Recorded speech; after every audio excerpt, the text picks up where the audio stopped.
Narito ang chikang hindi nyo dapat palampasin. Coco Martin, papasukin na ba ang mundo ng politika? Para sa mga detalye, maraming beses nang kinukulit ang director-actor na si Coco Martin na pasukin ang mundo ng politika.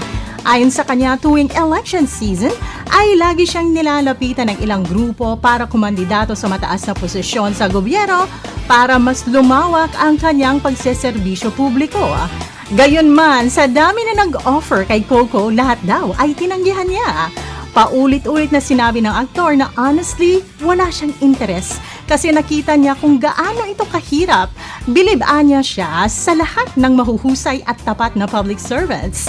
Pero naniniwala ang kapamilya Teleserye King na makakatulong pa rin siya sa mga nangangailangan nating kababayan kahit wala siyang posisyon sa gobyerno. At yan na lang muna ang ating chika ngayon. Ako si Apple Dale sa Wild 5.9 Wild FM. Hala, pag Wild! Wild FM.